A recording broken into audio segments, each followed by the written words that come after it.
Treat a 7-day trip to India like a quick train hop through Europe, and the reality hits you the moment you leave the airport. The sheer volume of sound, color, and movement demands your total attention. The first mistake travelers make is geographical. Look at this map overlay. India's landmass easily swallows Western Europe. Jamming 4 distinct regions into a single week means you will spend most of your vacation looking out the window of a train or a domestic flight. And the transit is demanding.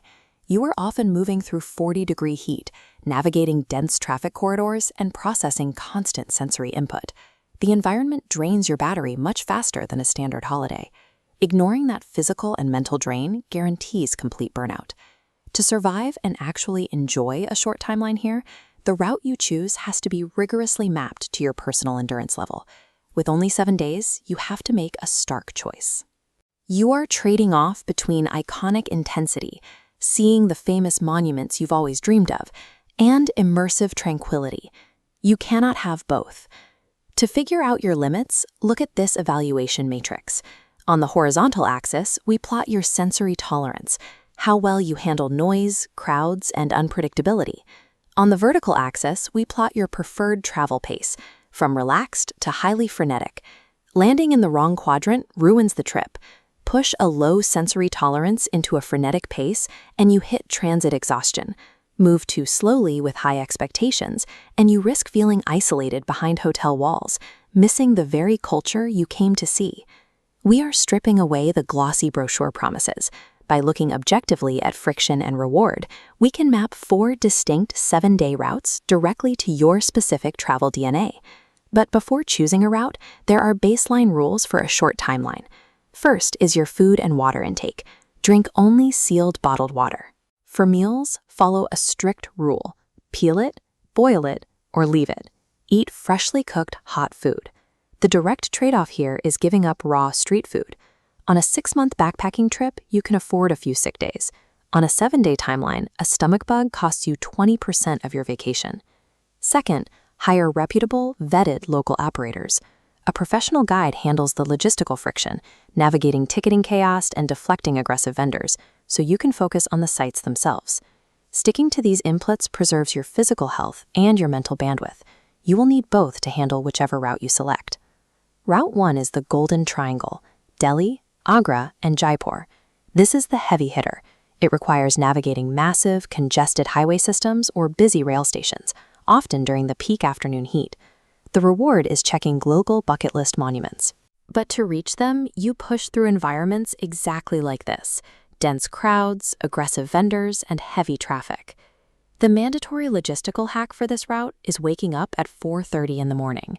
You have to be at the gates of these sites the moment they open, bypassing the crushing midday temperatures and the tour bus hurts.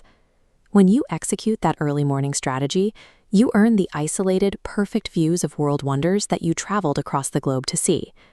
This is a high-fatigue, high-reward marathon. It is suited strictly for travelers willing to accept significant physical friction in exchange for legendary sights. Route 2 is the Rajasthan Palace Circuit. The core strategy here is deploying a premium budget. You hire private, air-conditioned chauffeurs and book stays in authentic royal heritage hotels. That budget buys a curated, physically comfortable experience. You step from an air-conditioned car into a manicured courtyard, completely shielded from the chaos outside. The trade-off is that shield, a comfortable bubble. You get an elevated vantage point of India's royal history, but are isolated from local reality. If you have high financial capital but a lower tolerance for sensory overload, this route delivers an intense region with all the friction removed. Route 3 is the cultural deep dive, focusing on the ancient temple cities of Tamil Nadu or the Ghats of Varanasi. The logistics demand endurance. You will take midweek domestic flights or endure 4 to 6 hours of driving every day. You have to navigate massive pilgrim crowds, adhere to strict modesty standards in active religious sites, and frequently leave modern comforts entirely behind. In return, you gain access to active spiritual traditions. You witness rituals performed exactly as they were centuries ago, rather than touring silent, empty ruins. The emotional and physical toll here is the highest. The heat, the crowds, and the intensity of the rituals require constant energy. This path belongs exclusively to travelers who prioritize unfiltered authenticity over their own personal comfort. Route 4 takes you far south to the Kerala backwaters, moving through Fort Kochi and the Alappuzha region. The core inputs here are drastically different.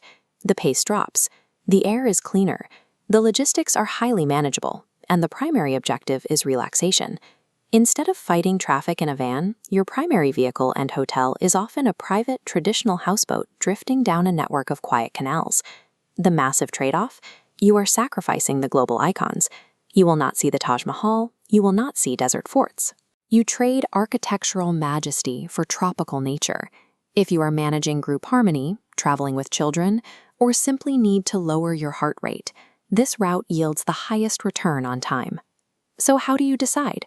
This decision tree maps your primary goal directly to the correct itinerary. If you are a cautious first-timer wanting the famous sights, take the Golden Triangle, but optimize it. Rent a private AC tempo traveler so you maintain a comfortable, controlled environment between stops.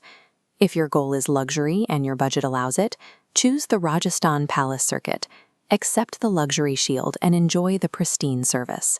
If you are traveling with family or seniors, or if relaxation is your top priority, route straight to the Southern Unwind in Kerala.